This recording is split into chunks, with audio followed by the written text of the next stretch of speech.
Friends, good morning from Goa. आज हमारे गोवाते last दिन। हमारे एक्चुअली जावार कथा छिलो 31 डिसेम्बर, बाट मोटामुटी एखाने जेगुलो घोरा हये गेছে। सबचेये बड़ो कथा छेलेर जोन्नो खूब मन खाराप करছে আর अमितेर बाबार जोन्नो अमितेर एकटु टेंशन হচ্ছে। बाबा माके एका रेखे एসেছে, সেই কারণে আমরা ডিসাইড করে ফেললাম যে আজই বেরিয়ে যাব। আজ হচ্ছে 30 ডিসেম্বর, তাই জন্য ফ্লাইটের টিকিট বুক করে নিয়েছি। 31 যে টিকিট কাটা ছিল ওটা ক্যান্সেল করে আজকে টিকিট বুক করে নিয়েছি। তো এখনই বেরিয়ে পড়বো। 7:30টায় আমাদের গাড়ি আসবে এয়ারপোর্টে ড্রপ করার জন্য। কালকে যে গাড়িটা করে আমরা নর্থ গোয়া ঘুরেছিলাম ওনাকেই বলা হয়েছে, তো উনি ওনার ভাইকে পাঠাবেন বলেছেন যে এয়ারপোর্টে ড্রপ করতে। সকাল সকাল 6টায় অ্যালার্ম দিয়ে রেখেছিলাম, উঠে ব্রাশ করে পুরো রেডি হয়ে গেছি। এটাই পরে নিয়েছি, টি শার্ট সাথে জিন্স। আর লাগেজ কাল রাতেই অমিত সব প্যাক করে রেখেছে। তবে এখানে আর 1-2 দিন থেকে গেলে বাকি সব কিছু দেখা হয়ে যেত। মানে দুধসাগর ওয়াটারফলস, যেটা খুব সুন্দর দেখার মতো ছিল, ওই ট্রিপটা আমরা ক্যান্সেল করলাম। ওটা আজ যাওয়ার কথা ছিল, আজ গিয়ে রিটার্নে আসতাম, কালকে মানে বাড়ি চলে যেতাম। কিন্তু যাই হোক, ভাবলাম যে ছেলের জন্য এতটাই মন খারাপ করছে, তার চেয়ে বড় আর দুধসাগর ওয়াটারফলস দেখতে হবে এরকম কোনো ব্যাপার নেই।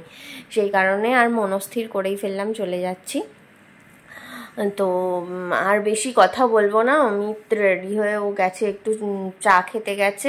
আমি তো চা অত খাই না, তাই আমি রুমেই ওয়েট করছি। ও আসলে, গাড়ি আসলেই বেরিয়ে যাব। তো গিয়ে আবার তোমাদের সাথে সব কিছু শেয়ার করব, তোমরা ব্লগগুলো দেখতে থাকো। আর গোয়ার ব্লগ কীরকম লাগলো অবশ্যই কিন্তু জানিও কমেন্ট করে।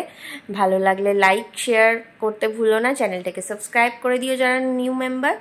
আর তোমাদের বলে রাখি, তোমরাও যদি কিন্তু ক্রিসমাস ভ্যাকেশন কাটাতে চাও গোয়াতে এসো। গোয়াতে এই টাইমটাই হচ্ছে পিক সিজন, ডিসেম্বর টু ফেব্রুয়ারি। তবে এই ডিসেম্বর ক্রিসমাস টাইমটা কিন্তু সবথেকে বেশি মানে ক্রাউড হয়, বিকজ এই গোয়াতে ম্যাক্সিমামই মানে 60% হচ্ছে খ্রিস্টান আর 40% হিন্দু মুসলিম, এগুলো মিলিয়ে আছে। তো এখান থেকেই জানতে পারলাম ব্যাপারগুলো।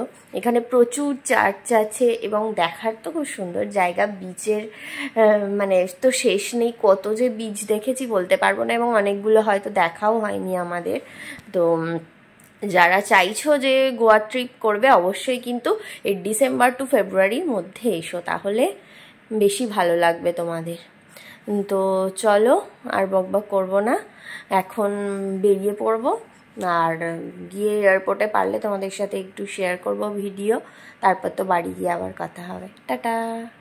আমাদের গাড়ি চলে এসেছে, তাই হোটেলে চেক আউট করে বেরিয়ে পড়লাম। এবার গাড়িতে লাগেজ তোলা হবে।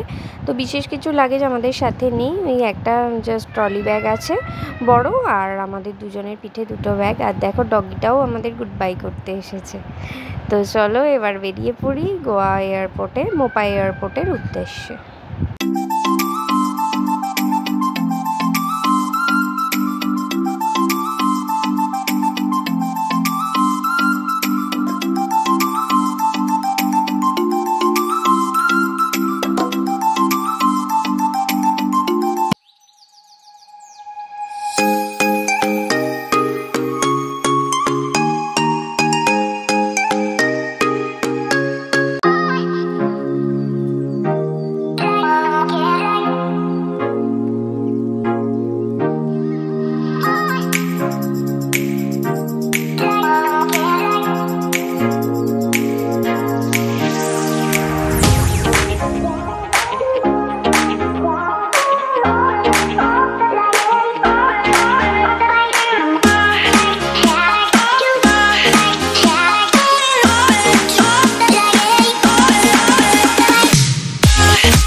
আমরা চলে এসেছি মোপা এয়ারপোর্টে। মোপা এয়ারপোর্টটা এত সুন্দর যে সেটা বলে বোঝানোর ভাষা নেই আমার কাছে। যারা যারা এসেছো তারা নিশ্চয়ই জানো। যেদিন ফার্স্ট এলাম এয়ারপোর্টে সেদিন ভিডিও করা হয়ে ওঠেনি, তো আমি সেদিনই ডিসাইড করেছিলাম যে ফেরার দিন অবশ্যই করে নিয়ে যাব, কারণ এটাই একটা ট্যুরিস্ট স্পট মনে হবে, এতটাই সুন্দর এই প্লেস।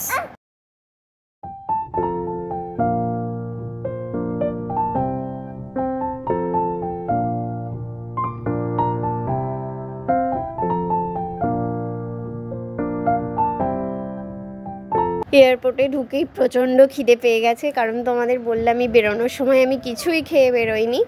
তাই এখানে এসে অমিত অর্ডার দিয়ে দিয়েছিল একটা বার্গার আর কেক আর কফি। কেক কফি খেতে আমার ভীষণই ভালো লাগে।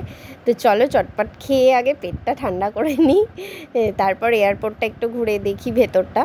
আর আমাদের বোর্ডিং টাইম এখনও দেরি আছে, তাই ওয়েট করি।